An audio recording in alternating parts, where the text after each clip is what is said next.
es le Dieu qui m'a créé et tu es le Dieu qui m'a aimé. Dis à Dieu, pendant que j'étais dans mes égarements, Seigneur, tu es venu jusqu'à moi. Tu t'es revenu à moi. Seigneur mon Dieu, tu m'as communiqué ton esprit. Et désormais, je peux dire haut et fort que je suis enfant de Dieu. Dis à Dieu, merci pour ce que je suis devenu. Merci Seigneur, parce que pendant que le monde est errant et vagabond, je suis sorti de l'errance. Je suis sorti de toute forme de vagabondage. Et désormais, je t'appartiens. Dis à Dieu, merci parce que tu mets dans mon cœur la soif de toi. Tous les jours, Seigneur, mettez me porte dans ces lieux. Parce que c'est toi qui m'invites dans ta présence. C'est toi qui m'appelles à venir à toi. Merci pour ce soir de plus, où tu as voulu que je sois ici et non ailleurs. Merci, oh Dieu, parce que c'est une bataille que tu as remportée pour moi. Merci, oh Dieu, parce que Satan a voulu certainement me retenir loin d'ici. Mais Seigneur, tu as tout fait pour que je sois plutôt ici. À toi toute la gloire. Dis à Dieu, tu disposes mon cœur. Seigneur, ce que j'ai écouté hier m'a permis de faire pas de plus. Et je voudrais, Seigneur, que ce que tu m'accordes la grâce d'écouter encore aujourd'hui me permette d'avancer avec toi. Je refuse de rester sur place et je déclare ce soir au nom de Jésus, Seigneur, que ta parole sera relâchée dans mon cœur, comme le levain qui va faire lever la pâte. Seigneur, en ce qui concerne ma marche avec toi au nom de Jésus, je déclare que j'avance. Seigneur, je fais un pas de plus. J'atteins une autre dimension avec toi au nom de Jésus. Je crois, Seigneur, que cette saison est la mienne, la saison pendant laquelle, Seigneur, je me consacre totalement à toi et je m'abandonne pour que, Seigneur, notre Dieu, tu m'utilises comme tu veux au nom de Jésus. Dis à Dieu, Seigneur, garde-moi focalisé, garde-moi focalisé, que rien ne vienne à me distraire, au nom de Jésus, au nom de Jésus. Amen. Entre tes mains, j'abandonne tout ce que j'appelle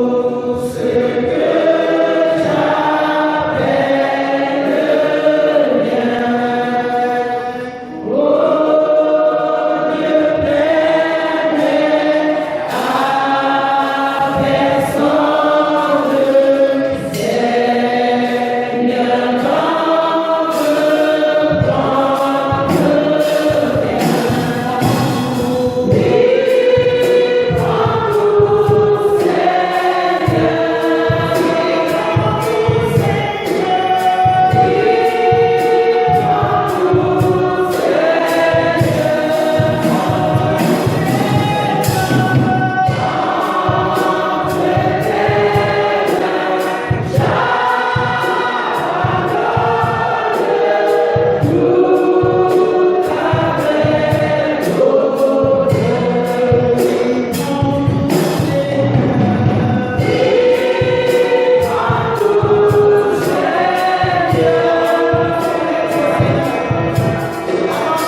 Oh Dieu,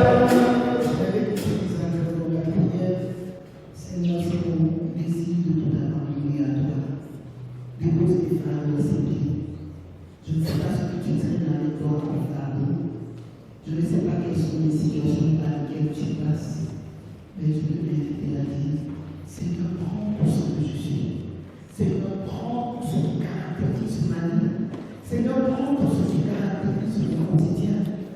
Seigneur,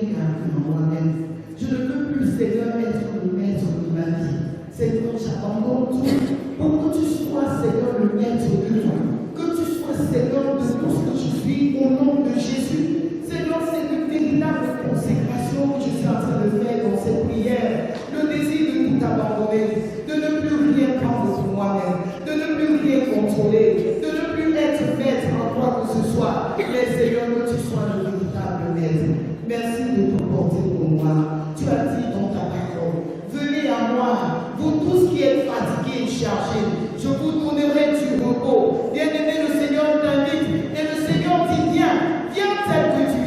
viens avec tout ce que tu es, viens avec tout ce que tu portes, et je vais les porter pour toi. Est-ce que c'est la famille qui a un problème? Est-ce que c'est le travail qui a un problème? Est-ce que c'est le foyer qui a un problème? Est-ce que c'est les enfants qui sont un problème? Dis à Dieu, Seigneur, je dépose tout maintenant. Je dépose tout maintenant. Porte cela pour moi, Seigneur. Je suis fatigué de porter. Et depuis que je porte, rien n'a changé. Je préfère te laisser porter. Seigneur, porte. Porte. Et glorifie ton nom en toutes choses. Merci de me rendre léger. Merci de me rendre léger et capable de me servir continuer. Apporte ta gloire au nom de Jésus. Amen.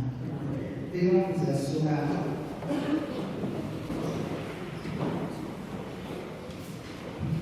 Ce soir, nous entrons dans le thème consacre-toi au Seigneur. Consacre-toi au Seigneur. C'est le thème de ce soir. Dans les jours précédents, on a parlé de demeurer avec Dieu. Et quand on regarde bien la suite du thème, on comprend que, en fait, on est en train de faire un parcours. On est en train d'évoluer. Au départ, Dieu nous a appelés à servir. Et pour qu'un service soit rendu possible, il faut demeurer dans la présence de Dieu.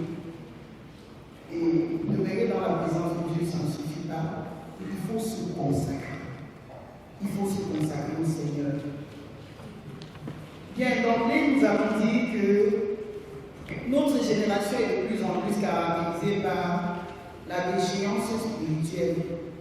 Beaucoup de valeurs sont perdues. Et l'humanité est influencée par une véritable confusion. On ne sait plus qui croire, on ne sait plus quoi croire.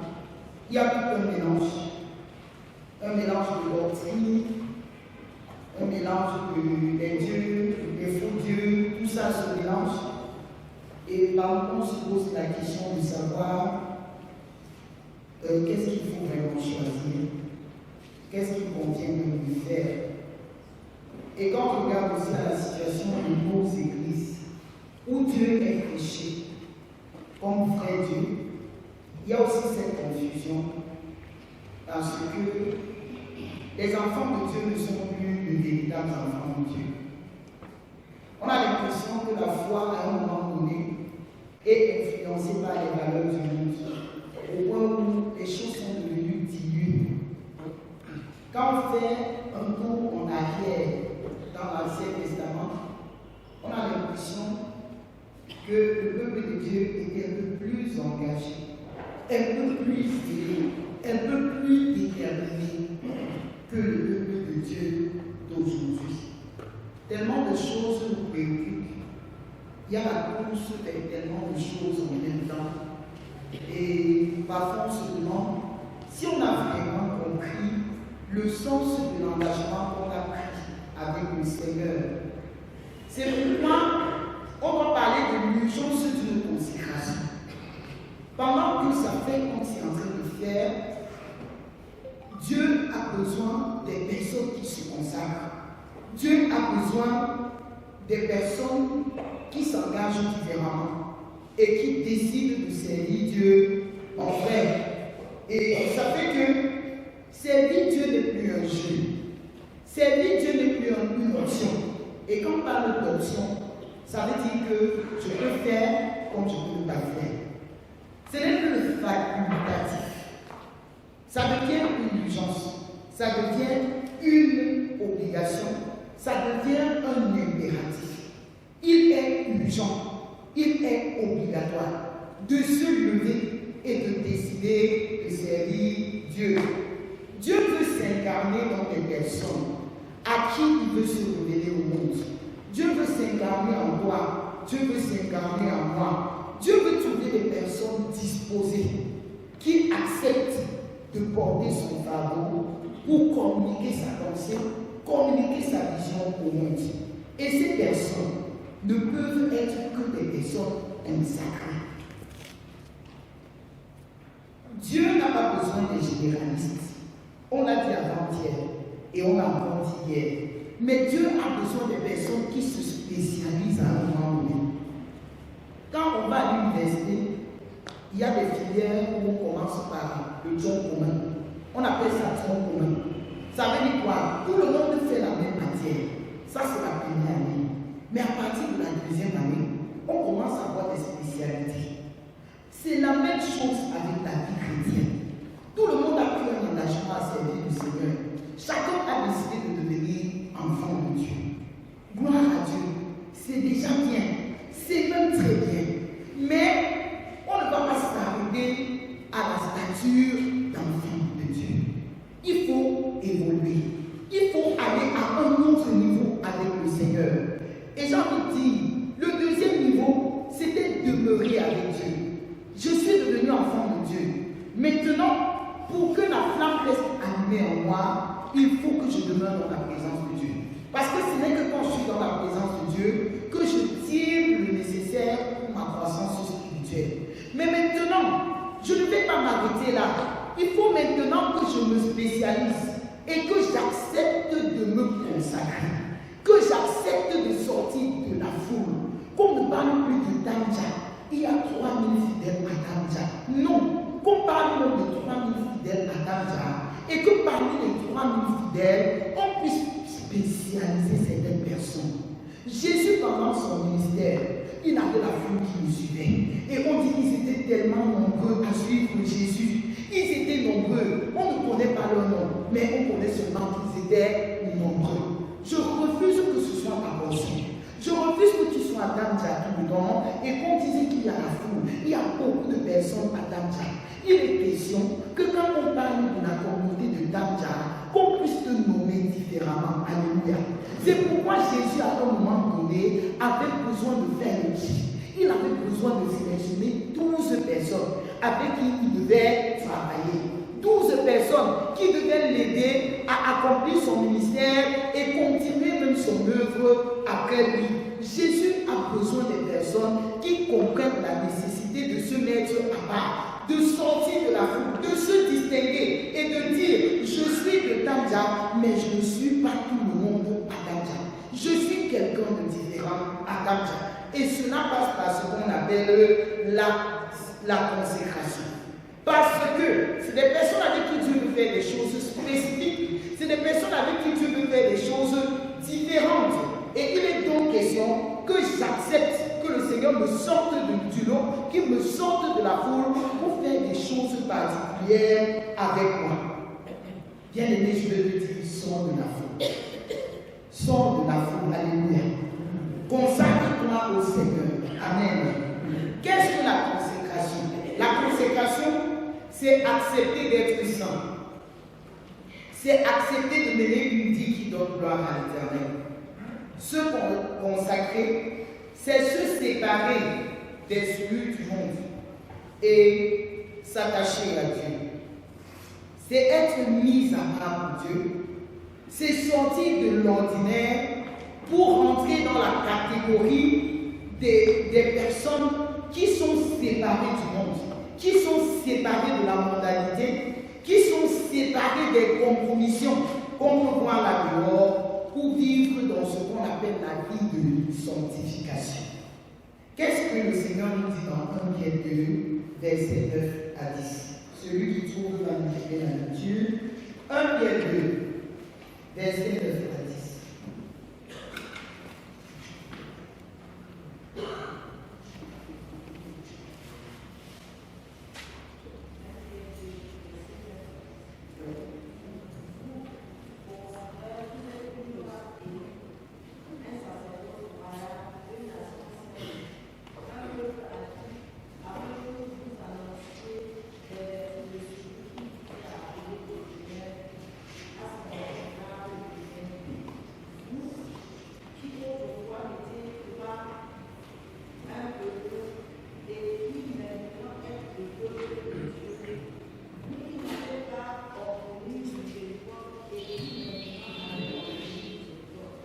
Amen.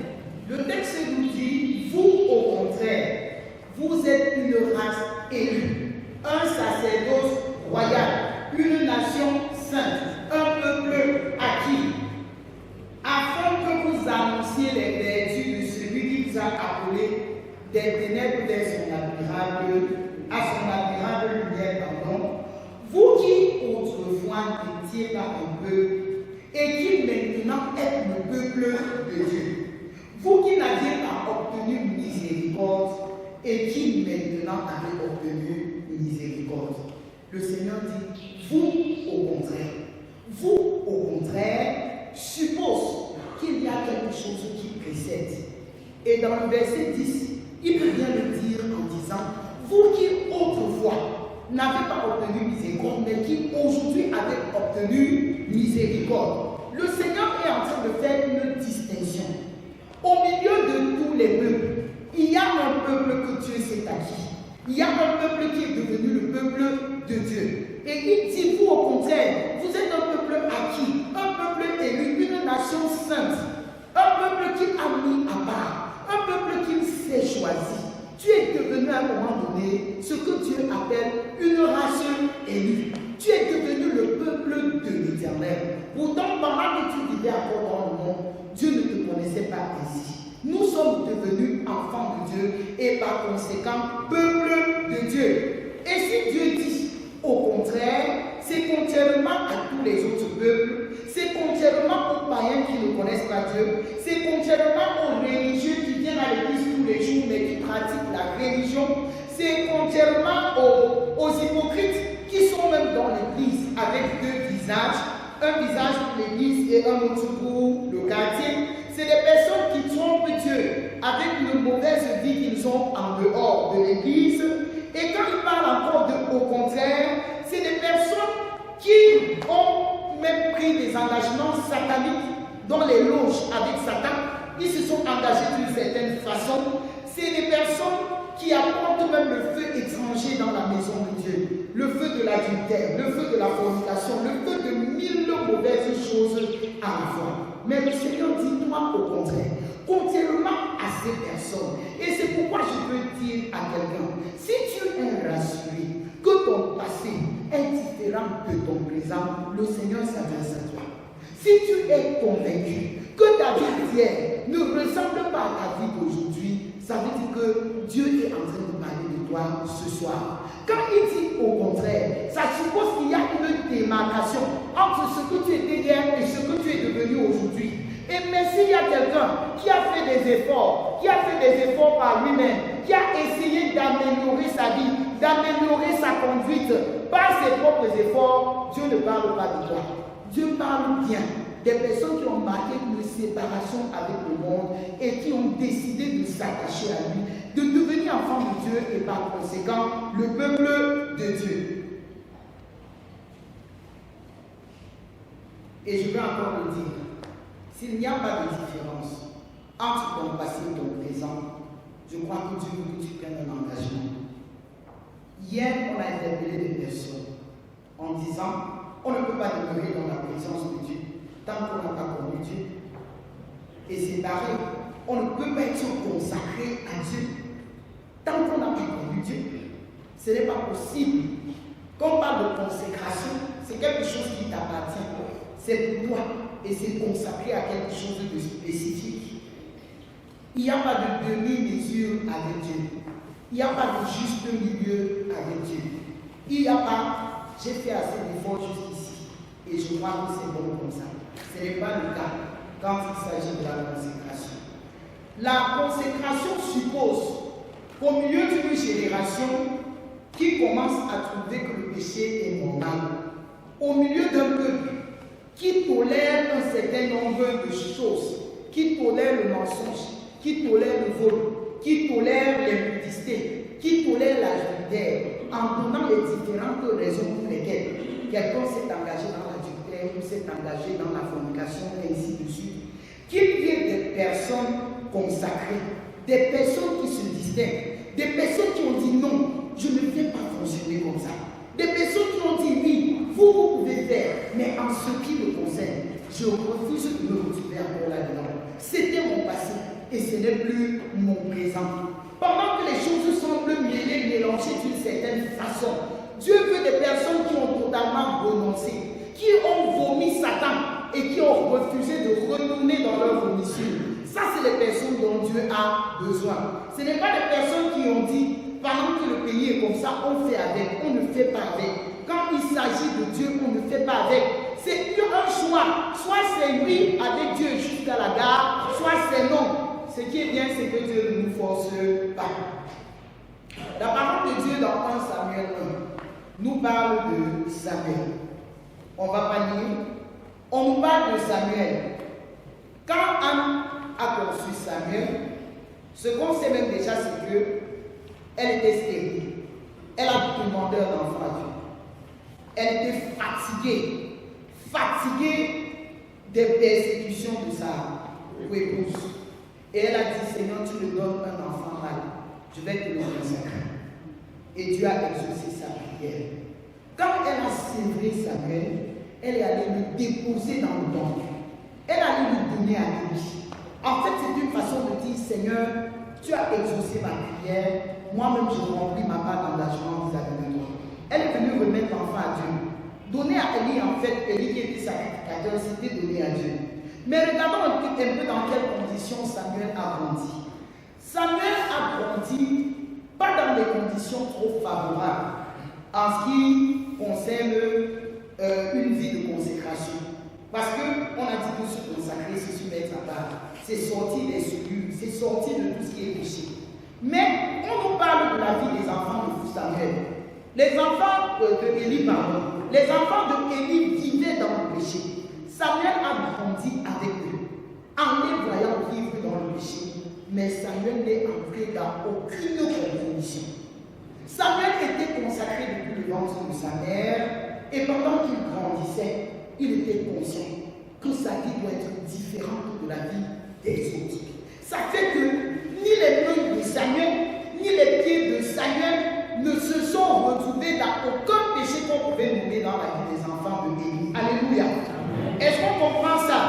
Parce que Dieu avait des choses à faire avec Samuel. Parce que Samuel était déjà consacré. Samuel était mis à part pour Dieu.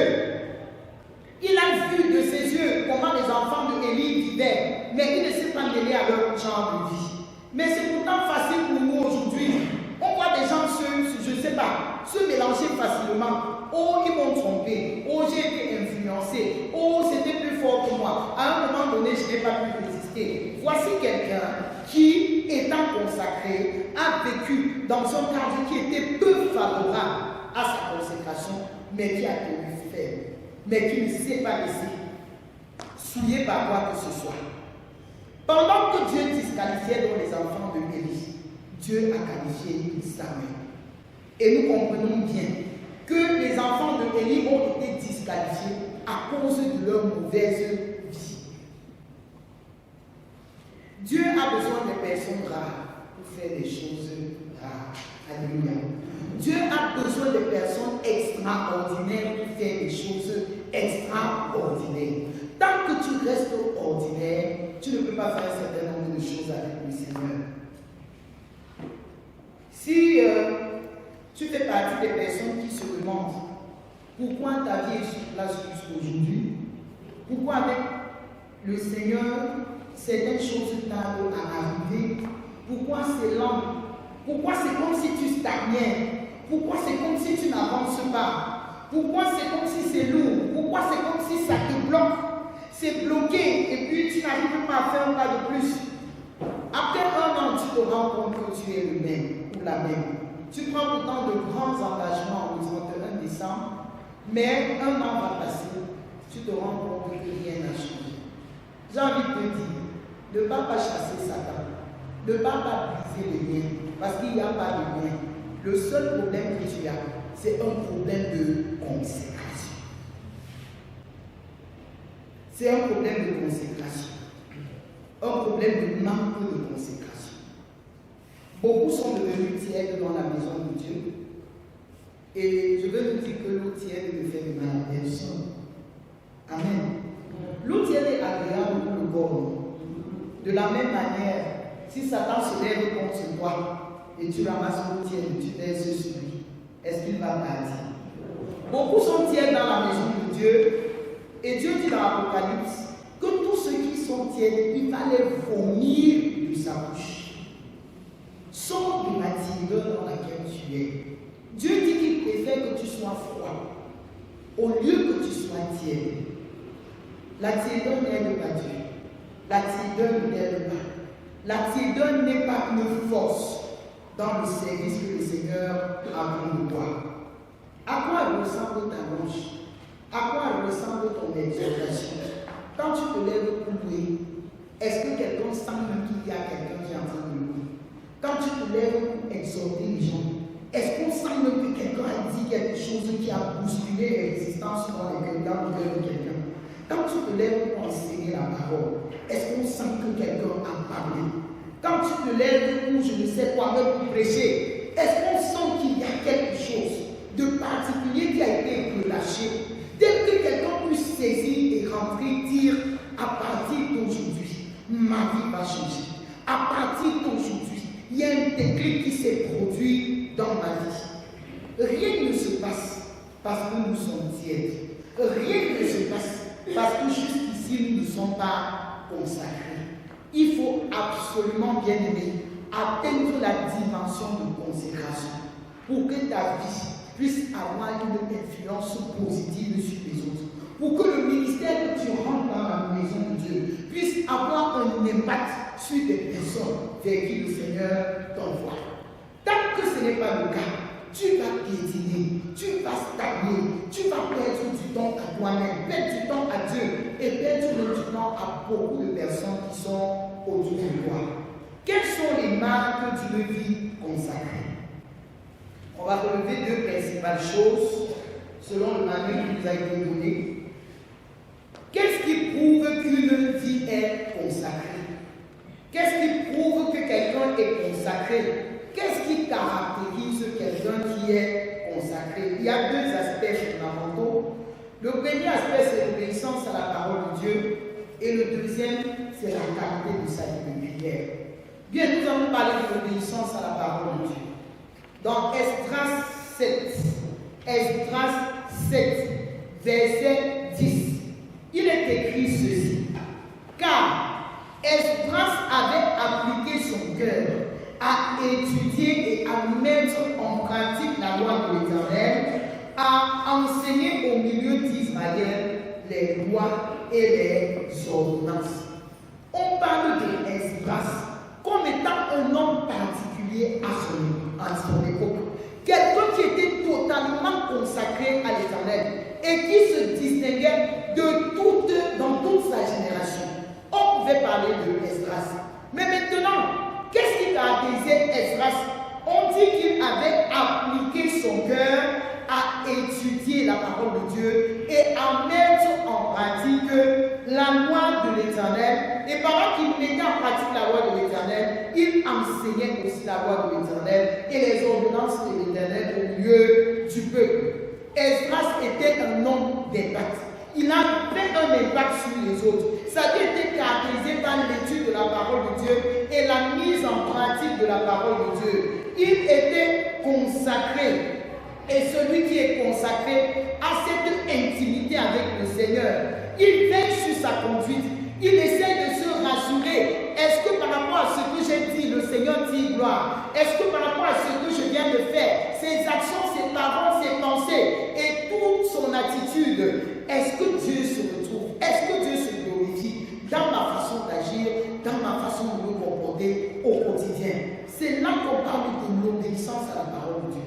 Ce n'est pas que j'obéis à 50% et je laisse le reste à Dieu parce que je n'ai pas la capacité d'obéir à 100%. C'est Dieu qui nous donne la capacité d'obéir totalement à sa parole. Ça ne dépend pas de notre force. Parce que si ça dépendait de nous, on ne pourrait même pas le faire à 1%. Mais parce qu'on veut montrer une totale dépendance à Dieu, le Seigneur se glorifie dans notre disposition de cœur et il nous accorde la grâce de vivre dans une obéissance totale à lui.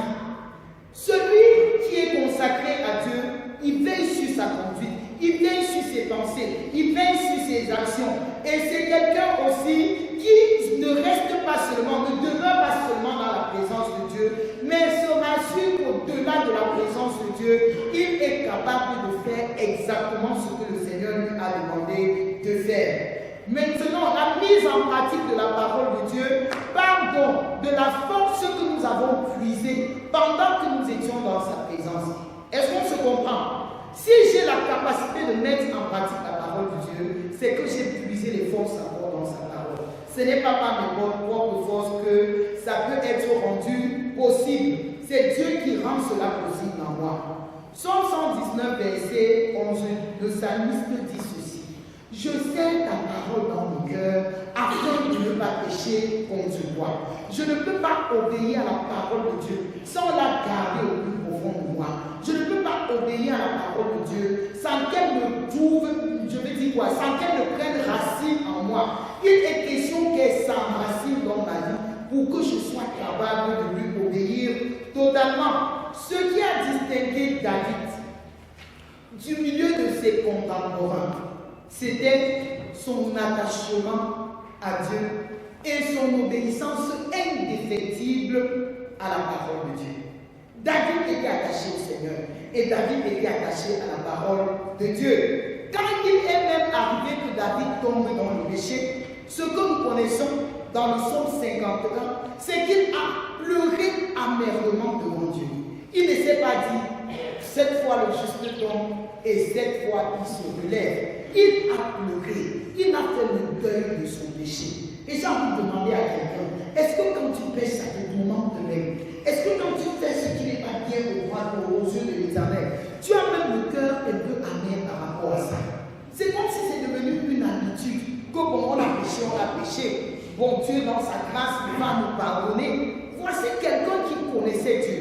Il connaissait que Dieu est bon. Il est lent à la colère, il est riche en bonté, il est plein de miséricorde. Mais ça n'a pas empêché qu'ayant péché contre Dieu, David a pleuré son sort devant Dieu parce qu'il s'est détourné de Dieu. Bien aimé, je vais te dire que Dieu lit les élans de mon cœur.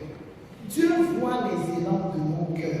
Quand tu as péché et que tu n'es pas tourmenté en ce qui concerne ton péché, ça veut dire que péché pour toi n'est pas un problème. Pourtant, c'est un problème pour Dieu. Quand tu as péché, c'est un problème pour Dieu. Et il est question que ce soit aussi un problème pour toi. Pour que Dieu corrige ce que tu viens de faire pour te permettre d'avancer avec le Seigneur. Quand David se répand, il avance avec le Seigneur et Dieu est capable de dire, David c'est l'homme selon mon cœur. Alléluia. David était l'homme selon le cœur de Dieu. Ce n'est pas qu'il était parfait, mais c'est quelqu'un qui savait se repentir quand il a péché. Je veux te dire une chose, ne caresse plus le péché dans ta vie. Quand il arrive que tu tombes dans le péché, bien-aimé, relève-toi avec tout, je ne sais pas, avec un zèle différent et dis, Seigneur, c'est arrivé, mais je ne lui donnerai plus l'occasion de me toucher. Est-ce qu'on se comprend? David était tombé, mais jusqu'à la fin de son parcours, on a pu parler d'un David qui était tombé dans ce genre de péché, n'est-ce pas? Parce qu'il s'est repenti, il a renoncé, il était sincère dans sa repentance. Et le Seigneur a pris en compte sa confession, il a été totalement pardonné et il est passé à une autre dimension avec le Seigneur. C'est ce que Dieu veut faire de chacun d'entre nous. Quand il arrive que tu pêches, ne te contente pas de dire Dieu va gérer. C'est vrai, Dieu va gérer. Mais quelle est l'attitude de ton cœur? Pendant que tu as offensé Dieu, pendant que le cœur de Dieu est meurtri vis-à-vis de ton péché, quelle est l'attitude de ton cœur à toi? À côté de David, on a Joseph. Joseph, dans la maison de Potiphar, n'avait rien fait de mal à personne. Devant le harcèlement de la femme de Potiphar, Joseph a dit, je ne vais pas céder. Je ne donnerai pas l'occasion à Satan de souiller ma vie. Parce que le corps que je suis, le corps que je possède, est un corps consacré. La vie que je tiens est une vie consacrée. C'était facile pour Joseph de céder aux avances de cette femme. Et il était même dans une situation où, je ne sais pas, son avenir devait être totalement compromis s'il ne cédait pas aux avances de cette femme. Mais il a dit, parce que je veux donner gloire à Dieu, et parce que je veux faire honneur à mon Dieu, je refuse de tomber dans ce genre de piège. Il a préféré la prison au lieu de tomber dans le péché et de recevoir tous les avantages que la femme de Potiphar avait lui au pluriel. On comprend qu'une manière de dire, je dois résister au péché, quel que soit le prix à payer. Je dois résister au péché, même si je dois perdre les avantages des hommes. Je dois résister au péché, même si je vais perdre la considération de certaines personnes. Le tout, c'est que Dieu soit glorifié dans ma vie. Je veux donner gloire à Dieu par la qualité de ma vie. Alors, je résiste au péché. Et alors, vous allez vous rendre compte qu'avec Joseph, il était sur le chemin de son élévation pendant qu'il résistait au péché. Il fallait que Joseph cède au péché pour que sa vie soit totalement enterrée chez Potiphar. On se comprend? Et ça pouvait même encore être plus grave pour lui si un jour Potiphar se rendait compte qu'il soit avec sa femme. Mais on a compris tout simplement dans l'histoire de Joseph que quand tu résistes au péché, les conséquences peuvent être graves. Ça c'est selon les hommes, mais selon Dieu, tu es sur le chemin de ton élévation. Parce qu'il a fallu qu'il se retrouve en prison et il a fallu que de la prison il devienne premier ministre. Il était tout simplement sur le chemin que le Seigneur a tracé devant lui. Je ne connais pas quels sont tes défis en ce qui concerne le monde professionnel, en ce qui concerne ton ministère, en ce qui concerne même ta vie familiale. Mais je peux te dire une chose, chaque fois que tu vas résister au péché, il y a une grande porte de bénédiction qui va s'ouvrir devant toi. Alléluia. La petite porte qui va se fermer, ce ne sera qu'une petite porte. En fait, ce ne sera même pas une porte. Parce que les hommes vont considérer que tu aurais dû mentir pour sortir de la situation. Tu aurais dû même voler pour sortir de la situation. Tu aurais dû. Ça ne devait pas être grave. Mais en fait, tu ne sais pas que si tu mentais, tu fermais les portes de ce que le Seigneur a prévu pour toi. Alléluia. Et ce que Dieu nous donne, personne ne peut nous donner. Aucun homme ne peut te donner. Ce que tu fais avec les hommes, c'est certainement beaucoup d'argent. C'est certainement le matériel. Mais je vais te dire qu'avec Dieu, ce que tu payes, c'est plus que l'argent. Ce n'est pas une histoire de matériel avec Dieu. C'est une histoire de destinée. C'est une histoire de position. C'est une histoire d'élévation. Est-ce qu'on se comprend un peu? Que personne, au nom du péché, ne se ferme les portes ou bien ne ferme les portes que le Seigneur a ouvertes pour lui. Alléluia. Je veux que tu commences à dire même à l'ennemi dans ton cœur que tu as réussi à me piéger plusieurs fois. Mais je veux te dire qu'à partir de maintenant, j'ai compris que tout ce que je cherche, toutes les bénédictions pour lesquelles je suis sur la terre, résident dans l'obéissance totale à la parole de Dieu. Ça ne réside pas dans respecter les valeurs des hommes, faire comme les hommes te demandent de faire. Tout ça, c'est dans l'obéissance à la parole de Dieu. Quand tu vas comprendre qu'il est bon d'obéir, quand tu vas comprendre qu'il est mieux pour toi d'obéir à Dieu et de ne point obéir aux hommes, tu seras en train de réaliser véritablement le dessein de Dieu pour toi. Dans Nombre 22, nous n'avons pas lu. C'est Nombre 22, 23 et 24, je crois. Je vous exhorte à lire ces chapitres à la maison. Il y a une histoire formidable qui se cache là-dedans. Et il y a des bénédictions terribles qui sont dans Nombre 22, 23, 24. C'est l'histoire du peuple d'Israël. Et au centre, on a quelqu'un qu'on appelle Balak. Et on a un autre qu'on appelle Balaam. Balak, c'était un homme, c'était un roi. Il avait entendu parler du peuple de Dieu. Il avait entendu parler d'Israël. On dit que c'était un peuple redoutable. Et partout où Israël passait, il terrassait ses ennemis devant lui.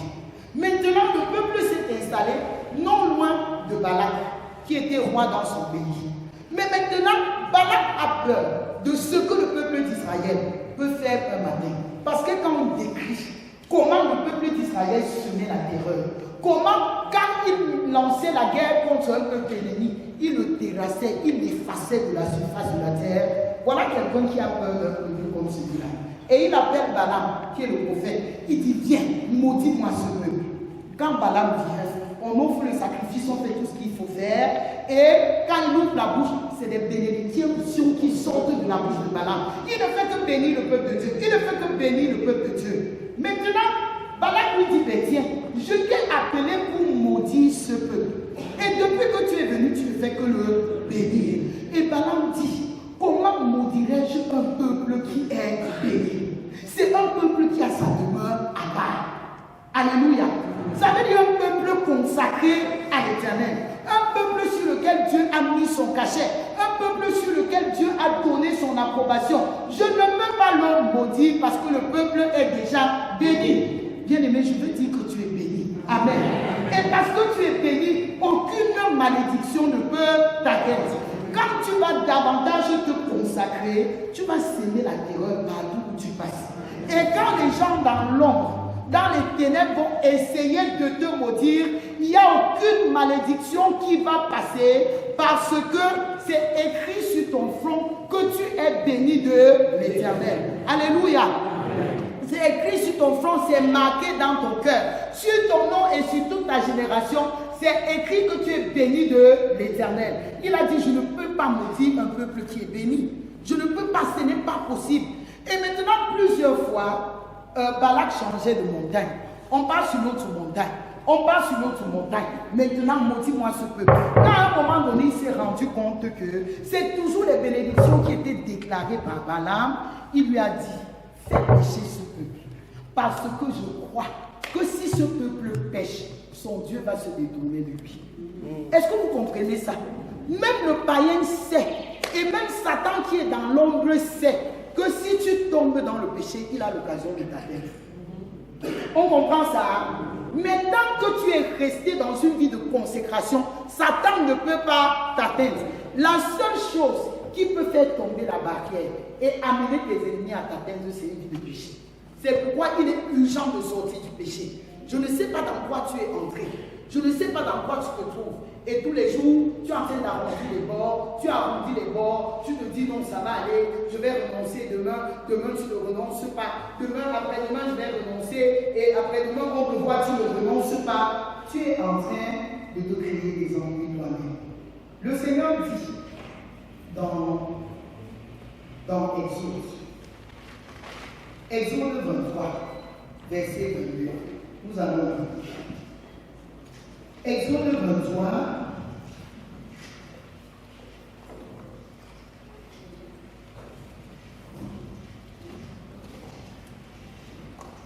bien, Exode 23, verset 22 dit, mais si tu écoutes sa voix, et si tu fais tout ce que je te dirai, je serai l'ennemi de tes ennemis et l'adversaire de tes adversaires. Nous récitons souvent ce verset quand nous sommes dans les prières de combat. Le Seigneur a dit dans sa parole, je serai l'ennemi de tes ennemis, l'adversaire de tes adversaires. Amen. Mais il y a un si au départ du verset.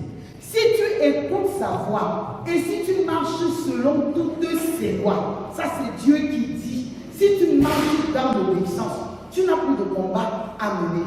Désormais, c'est moi qui mène les combats pour toi. J'ai une manière de te dire, bien-aimé, que tu es encore dans certaines situations compliquées parce que tu refuses de mener une vie d'obéissance au Seigneur. Tu es encore dans un genre de combat. Tu te couches la nuit, tu ne dors pas. Les gens viennent t'attaquer pendant le sommeil. C'est les cauchemars aujourd'hui, cauchemars demain. Tu es encore dans un genre de choses compliquées juste parce que tu refuses de te soumettre au Seigneur. Dieu dit que si tu écoutes sa voix et si tu fais tout ce qu'il te demande, c'est lui qui devient l'ennemi de tes ennemis et l'adversaire de tes adversaires. Ça veut dire quoi? La nuit, je me couche et je m'endors en paix, car toi seul, ô Éternel, tu me donnes la sécurité dans ma demeure. Je n'ai pas besoin de rester éveillé pour surveiller s'il y a un démon qui va entrer dans ma maison m'attaquer. Il y a des personnes qui ont de la peine à trouver le sommeil la nuit parce que de manière habituelle, on les attaque dans leur sommeil et du coup, l'insomnie s'est installée. Mieux je reste éveillé aujourd'hui pour qu'ils n'arrivent pas.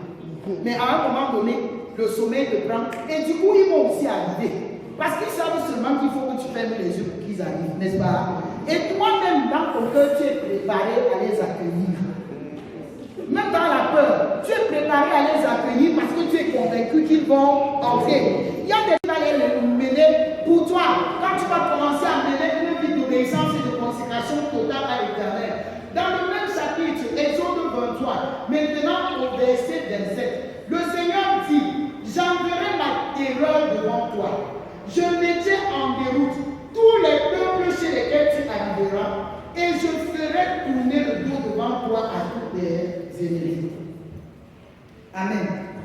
Dieu dit que tu deviens une terreur pour le peuple. Ça veut dire que dans le monde des ténèbres, dès qu'on dit Christine, Satan commence à trembler parce qu'il connaît le Christine dont il est question. Ce n'est pas n'importe quelle Christine, c'est une Christine qui a la demeure dont Dieu a fait de sa vie sa demeure. Et quand elle dit au nom de Jésus, il y a un genre de feu qui vient nous brûler. Ça veut dire que quand on parle de Christine, l'ennemi commence à trembler. Il faut que tu sois consacré en sorte que quand tes ennemis entendent parler de toi, qu'ils déménagent et qu'ils partent. Il faut que tu sois consacré à un niveau où, quand tu arrives quelque part, que les gens commencent à plier leur bagage parce qu'ils savent qu'ils sont mal partis par ta présence. Amen. Amen. Tout ça pourquoi? Parce que Dieu habite en toi. Et parce que la parole de Dieu habite en toi. Et la parole de Dieu nous dit dans Hébreu que la parole de Dieu est puissante. Elle est efficace. Elle est comme une arme à double tranchant. Plus je la fais asseoir dans ma vie, alors j'ai toute la puissance qu'il faut pour renverser les situations compliquées devant moi. Alléluia. La deuxième chose, c'est la vie de prière. Nous avons parlé de l'obéissance à la parole de Dieu. L'autre chose, c'est la vie de prière. Quelle est la qualité de ta vie de prière? Je ne parle pas de se lever le matin. Seigneur, merci pour la nuit. Tu m'as gardé, tu m'as protégé, tu as veillé sur moi et sur mes enfants. Tu as permis que ton souffle soit renouvelé en moi ce matin. Merci de garder ma journée, de me bénir dans tout ce que j'aurai à faire. Amen. Je pars au travail, je reviens, quand je veux manger, Seigneur, merci pour ce repas que tu m'as donné. Bénis-le, sanctifie-le au nom de Jésus. Amen. Quand je veux dormir la nuit, je ne manque pas de prier. Parce que si je ne prie pas, mes ennemis vont m'attaquer. Ça fait qu'il y a des gens qui ne prient pas le matin, qui ne prient pas à midi, mais qui ne peuvent pas rater la prière du soir. Parce que s'ils ne prient pas, il y a Satan qui est caché quelque part, qui va l'attaquer. Ça fait un peu comme si la prière du soir a plus de place dans sa vie que les autres prières, parce qu'il est question de confier sa nuit au Seigneur avant de dormir. Ce n'est pas de ça qu'il est question. Une vie consacrée est caractérisée par une vie de prière. Et quand on parle de vie de prière, c'est une vie de prière permanente. C'est comme si tu respirais, n'est-ce pas? De la même manière que je respire, c'est peut-être, je ne sais pas, une seconde d'intervalle entre inspirer et expirer. C'est exactement ce que le Seigneur attend de toi. Que tu pries de manière permanente. Combien de temps passes-tu devant Dieu quand il s'agit de la prière? 1 heure, 2 heures, ou je suis allé trop loin. Peut-être c'est 5 minutes. Et quand c'est 5 minutes, c'est beaucoup. Je ne sais même plus quoi dire, n'est-ce pas? Et peut-être aussi ça n'existe même pas. Et qu'on sussaute comme ça, on prie. Et parfois même on ne prie que quand c'est des situations difficiles qui arrivent. C'est très dangereux. Une vie consacrée est caractérisée par une vie de prière. Celui qui est consacré à Dieu, il aime la présence de Dieu. Il aime rester avec Dieu. Et de manière régulière, il va dans la présence de Dieu. Ce n'est pas forcément pour demander quelque chose. Ce n'est pas forcément pour demander à Dieu de bénir les enfants, de bénir ma maison, de bénir ci et ça. Je vais dans la présence de Dieu juste parce que je veux adorer Dieu. Je suis content de tout ce que Dieu a fait dans ma vie. Je suis content de ce que je suis devenu. Même si ce n'est pas encore tout ce que j'attends, que je trouve au moins le temps de donner des actions de grâce à l'Éternel. Je vais dans la présence de Dieu parce qu'il est question de l'adorer. Il a dit qu'on doit l'adorer. Il a dit qu'on doit lui, je ne sais pas, chanter un cantique nouveau. Je vais dans la présence de Dieu seulement pour lui dire quelque chose de nouveau par rapport à ce qu'il a fait hier, par rapport à ce qu'il a fait aujourd'hui, par rapport à ce qu'il va me faire demain. Même dans les difficultés, quand je les traverse, que je n'hésite pas de m'asseoir et de dire merci à Dieu. Seigneur, merci parce que j'ai fait l'accident ce matin. Merci pour mon pied qui est cassé. Quelqu'un d'autre a fait le même accident que moi, mais il en est mort. Et j'ai au moins l'occasion de te dire merci parce que je suis resté vivant. Ça, c'est la vie de prière que le Seigneur attend de nous. Qu'on sache se retirer. Jésus avait l'habitude. Dans Luc 6, on nous parle d'un Jésus qui se retirait sur la montagne et qui priait. Il ne priait pas seulement quelques heures. Jésus pouvait prier de la nuit jusqu'au petit matin.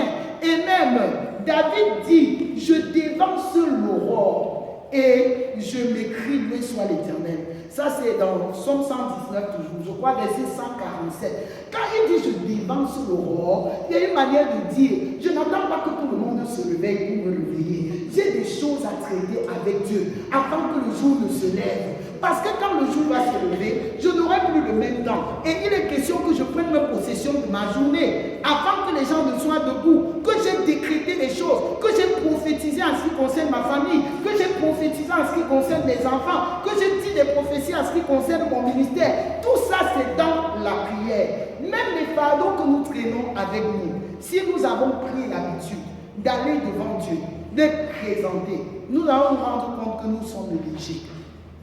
Quelles que soient les épreuves par lesquelles tu passes, si tu prends du temps dans la présence de Dieu, dans la prière, on ne verra jamais une ride sur ton visage parce que tu as le problème. Quand on sort de la présence de Dieu, on est rempli de joie. Amen. Amen. Ça t'écrase même. Les gens voient que ça t'écrase, mais toi tu ne sens plus le poids de tes problèmes parce que tu les as déposés à Dieu. Et on les dépose à Dieu dans la prière. Je veux encourager une maman, un papa, un jeune à aller devant Dieu et apprendre à parler à Dieu. Quand on sort de la présence de Dieu, on est rempli d'assurance, on est rempli de la confiance, qu'on a parlé à celui qui est le mieux placé pour intervenir dans la situation. Je suis rassuré que Dieu qui est fidèle ne manquera pas de m'exaucer parce que j'ai présenté mes problèmes à la personne qu'il fallait. Est-ce qu'on se comprend? Quand on sort de ces moments, on a l'impression que nos problèmes sont devenus comme de la poussière et que nous avons la capacité de les écraser. Ça fait un peu comme si Dieu t'a élevé au-dessus de toutes tes difficultés. Tu ne les sens plus. Tu es léger. Tu peux servir Dieu avec beaucoup d'entrain, beaucoup de zèle. Et quelqu'un qui ne comprend pas ces choses pourra venir vers toi te demander mais qu'est-ce qui t'arrive? Je n'ai pas appris que ton père est mort hier. Tu lui dis que lui, mon père est mort. Mais la joie de Dieu habite en moi. Alléluia. Je n'ai pas appris que ta maison a brûlé hier. Ma maison a brûlé hier. Mais ce n'est pas tout. Ce n'est pas tout ce que j'ai avec Dieu. Ce que j'ai avec Dieu est au-delà d'une maison. Alléluia. Parce qu'il y a une paix qui ne s'achète pas, dont le Seigneur a rempli mon cœur. Il y a une joie qu'on n'achète pas, dont le Seigneur a rempli mon cœur. Le dernier élément, c'est les bénéfices d'une vie consacrée. Qu'est-ce qu'on gagne en étant consacré au Seigneur? Ce qu'on gagne en étant consacré au Seigneur, c'est qu'on devient ami de Dieu. On devient les intimes de Dieu, comme notre soeur a dit hier. Quand je suis consacré à Dieu, je n'ai plus besoin des amis hommes. Pas pour dire qu'on doit se séparer des hommes, mais je sens que j'ai un véritable ami qui est Dieu et j'aime rester dans sa présence. L'autre chose, c'est que quand on est consacré à Dieu, on connaît la pensée de Dieu. On sait ce que Dieu veut, on sait ce que Dieu pense et on est capable de communiquer la pensée de Dieu aux autres. On se comprend un peu. Quand on est consacré à Dieu, on ne sent plus le poids des problèmes. Ils peuvent venir par milliers, mais je ne les sens pas parce que j'ai une autre vie. Et ma vie spirituelle compte plus que ma vie physique. Quel que soit ce que le monde peut me présenter, ou quel que soit ce que je peux connaître dans mon quotidien, je ne considère plus. J'ai une meilleure vie auprès de Dieu. Voilà autant de choses quand on est consacré au Seigneur. On ne porte plus ses problèmes, on marche avec à longueur de journée, on présente à l'herbe, on présente à la rigole, on présente à la route et on présente à toutes les personnes et toutes les choses qu'on peut rencontrer sur le chemin. On est léger, on avance avec le Seigneur. Dieu nous élève, il nous amène encore plus loin avec lui. Quand on est consacré à Dieu, on atteint aussi une autre dimension où il y a des choses spécifiques qu'on peut faire avec le Seigneur. Je prie un malade guéri. Ce n'est pas moi qui fais, c'est Dieu qui le fait au travers de moi. Alléluia. Comme Élie, je peux demander à la pluie de s'arrêter dans le ciel. Et la pluie s'arrête pour 3 ans et demi. On a des capacités extraordinaires. Les gens vont vous demander comment vous avez fait. Vous-même, vous n'avez pas la possibilité d'expliquer comment les choses se sont passées. Parce que Dieu a dit que par la foi, tout est rendu possible. Alors, j'ai la foi et je me rends compte que tout est rendu possible. J'ai dit à Satan, arrière de moi, et il est parti. Est-ce que c'est ma parole qui était trop forte pour le chasser? Non, c'est quelqu'un d'autre caché en moi qui avait toute la puissance qu'il fallait pour le chasser et l'éloigner de ma vie. Alléluia. Alléluia. On va prier. Et je voulais que tu dises quelque chose à Dieu. Que tu dises à Dieu ton désir d'être quelqu'un de consacré. Que tu dises à Dieu, Seigneur, je crois que j'ai assez stagné. Seigneur, j'ai fait du surplace. Je suis resté pendant longtemps dans la foule. Et à partir de ce soir, je crois qu'il est question que je sorte de là. Bien-aimé, si tu es sincère, quelque chose va commencer à se produire dans ton cœur, quelque chose va commencer à se passer en toi. Dis à Dieu, Seigneur, je veux sortir de la foule. Je suis déterminé. Je suis déterminé. Dis à Dieu, la qualité de ma vie ne me plaît pas. Ça m'énerve d'être comme ça. Ça m'énerve d'être toujours sur les bancs. Pourtant, tu m'attends à quelque chose de différent. Ça m'énerve d'être au même endroit pendant des années. Pourtant, tu m'appelles, Seigneur, notre Dieu, à quelque chose de différent dans ta maison. Ça m'énerve d'avoir ce genre de ministère. Un genre de ministère sans fruit. Un genre de ministère sans résultat. Seigneur, je ne suis plus content. Je ne suis plus content de la qualité de ma vie, de la qualité de mon ministère. Et ce soir, je veux être consacré à toi. Dis à Dieu, sors-moi de la foule. Seigneur, sors-moi du milieu du peuple. Distingue-moi, Seigneur. Je t'en supplie, mets un cachet sur ma vie qui me distingue de la multitude. Mets un cachet sur ma vie qui me fait sortir du lot. Mets un cachet sur ma vie, Seigneur notre Dieu, qui me spécialise et qui me donne d'être véritablement dans le couloir où tu m'attends. Dis à Dieu, Seigneur, je t'en supplie. Dis à Dieu, je renverse les barrières qui m'empêchent d'avancer. Je renverse les couleurs, les lourdeurs qui caractérisent ma vie, les lourdeurs par rapport à ma vie de prière, les lourdeurs par rapport à ma vie de méditation, les lourdeurs par rapport à l'étude de la Bible. Dis bien aimé, prends le dessus. La parole de Dieu nous dit, je vous ai donné le pouvoir de marcher sur les serpents, les scorpions et sur toute la puissance de l'ennemi. Dis à Dieu, maintenant, je me lève et je marche sur toutes les forces qui m'empêchent d'avancer, qui m'empêchent d'être consacré. Et je déclare au nom de Jésus que je sors de ces choses. Je sors de ces choses et je suis distingué au nom de Jésus. Bien aimé, tu vas identifier dans ta vie le péché. Regarde à ta vie. Est-ce que c'est un problème de péché? Est-ce que c'est un problème de péché? Dis à Dieu, Seigneur, je renonce. À partir de ce soir, je renonce. À partir de ce soir, je renonce. Bien-aimé, vomit le péché dans lequel tu te trouves. Vomit le péché dans lequel tu te trouves. Renonce. Et si à Satan, je t'ai servi pendant longtemps.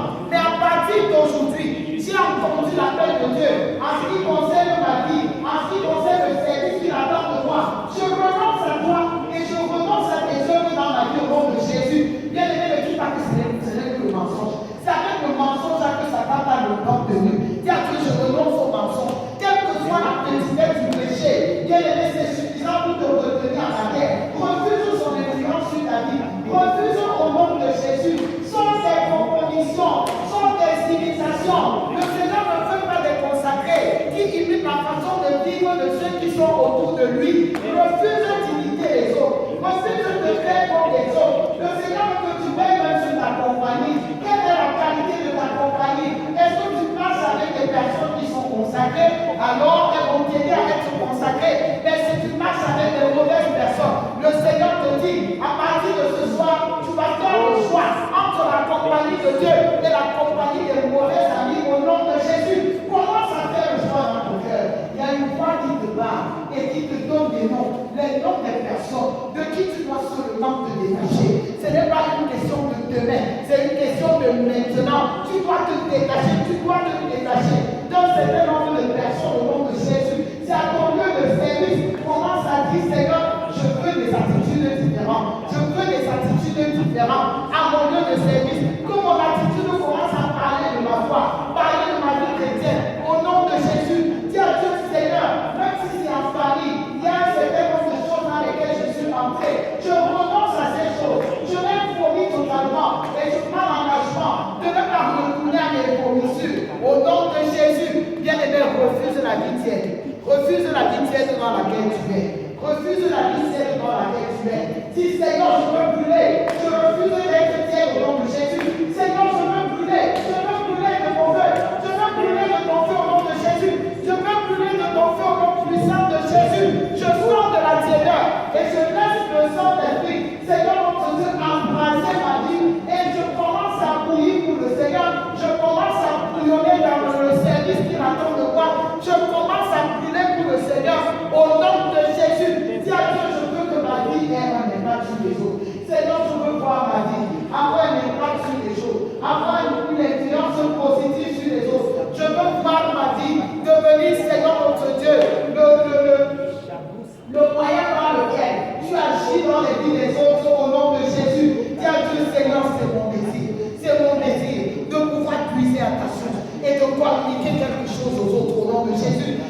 veux puiser à ta source et je veux pouvoir relâcher des grâces et des bénédictions dans les vies des autres personnes au nom puissant de Jésus. Bien-aimé, tu vas encore dire à Dieu, Seigneur, comme Samuel, je refuse d'être négativement influencé par les autres. Comme Joseph, je refuse, Seigneur notre Dieu, tout ce qui veut venir m'enlever de ton plan, m'enlever de ton dessein. Et j'accepte de me consacrer à toi. J'accepte de me consacrer à toi. Dis à Dieu, visite ma vie de prière et accorde-moi la grâce. Seigneur, atteins une autre dimension avec toi dans la prière au nom de Jésus. Donne-moi la force de tenir. Donne-moi la force de tenir. Je veux tenir et je sais qu'il y a des choses qui vont se passer. Il y a des choses qui vont se passer. Pendant que je vais demeurer dans la prière, pendant que je vais mener une véritable vie de prière, il y a des barrières qui vont tomber. Il y a des portes qui vont s'ouvrir au nom de Jésus. Dis à Dieu, Seigneur, entraîne-moi sur le chemin de ma destinée. Seigneur, je me laisse entraîner. Je me laisse entraîner. Je me laisse entraîner sur le chemin de ma destinée. Seigneur, par une vie de consécration au nom de Jésus. Je refuse de passer encore trop de temps sur place. Seigneur, notre Dieu, je m'élance vers autre chose. Dès ce soir, au nom de Jésus. Dis à Dieu merci parce que tu combats pour moi, mes ennemis. Merci parce que tu deviens l'adversaire de mes adversaires. Pendant que je suis consacré à toi. Merci parce que désormais c'est toi qui mets pour moi les combats. Je peux me coucher et dormir en paix. Je peux ne plus m'inquiéter de chaque situation. Parce que je sais qu'il y a un Dieu qui défend ma cause. Il y a un Dieu qui combat pour moi. Il y a un Dieu qui me garantit la victoire au nom de Jésus. Seigneur, je te bénis pour ce soir. Je loue ton nom et je te lève. Toi qui as rendu ces moments possibles. Seigneur, tu veux un peuple qui te soit consacré. Seigneur, tu veux des vies qui te soient consacrées. C'est pourquoi je déclare au nom de Jésus que le peuple de Tandja devient un peuple consacré à l'Éternel au nom de Jésus. Je déclare au nom puissant de Jésus, Seigneur, que tu le sors de toutes les ordures du monde, que tu le sors de toutes les souillures du monde et tu le mets à part pour toi au nom de Jésus. De la même manière que tu pouvais dire pour Israël que c'est un peuple qui est mis à part. Je déclare, Seigneur, qu'à partir de ce soir, tu nous mets à part pour ton œuvre au nom de Jésus. À partir de ce soir, tu nous distingues au nom de Jésus. À partir de ce soir, tu nous sors de la foule au nom de Jésus. À partir de ce soir, tu fais de nous des personnes extraordinaires pour ta cause au nom de Jésus. À partir de ce soir, Seigneur, nous ne sommes plus ordinaires, mais nous sommes extraordinaires afin que les œuvres, ô Éternel du ciel, s'accomplissent sur la terre autour de nous au nom de Jésus. À partir de ce soir, quelqu'un sort, Seigneur, de tout ce qu'il avait lié, de tout ce qu'il avait retenu loin de tes desseins, Seigneur, et il s'attache totalement à toi au nom de Jésus. Seigneur, je déclare une détermination encore plus grande dans le cœur de quelqu'un, une détermination encore plus grande dans la marche de quelqu'un, et je déclare au nom de Jésus que nous tournons nos regards de tout ce que le monde a multiplié pour nous retenir en arrière, et nous avons les yeux focalisés sur toi, Seigneur notre Dieu, sur les richesses du ciel et non plus sur les richesses de la terre au nom de Jésus. Merci parce que nous décollons Seigneur notre Dieu, Seigneur, pour un autre atterrissage. Nous décollons Seigneur pour arriver encore plus loin, Seigneur notre Dieu, conformément à tes projets pour nos vies. Merci parce que dans ta grâce, Seigneur, tu relâches une onction fraîche dans la vie de quelqu'un pour lui donner de sortir du désert dans lequel il était depuis longtemps et d'arriver à quelque chose de différent avec toi au nom de Jésus.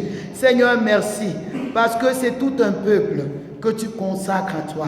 Et je crois que toutes les portes qui étaient ouvertes à Satan pour la manipulation des vies, manipulation des ministères, manipulation dans le monde du travail, manipulation des destinées, manipulation en ce qui concerne le mariage, manipulation en ce qui concerne la famille, toutes ces portes sont maintenant fermées au nom de Jésus. Il y a un parfum différent qui se dégage désormais de nos vies parce que nous sommes des personnes consacrées à toi. Et devant nos ennemis, Seigneur, nous semons la terreur. Nous sémons la terreur et nous sommes plus que vainqueurs par ta grâce. Au nom puissant de Jésus, nous avons prié. Amen.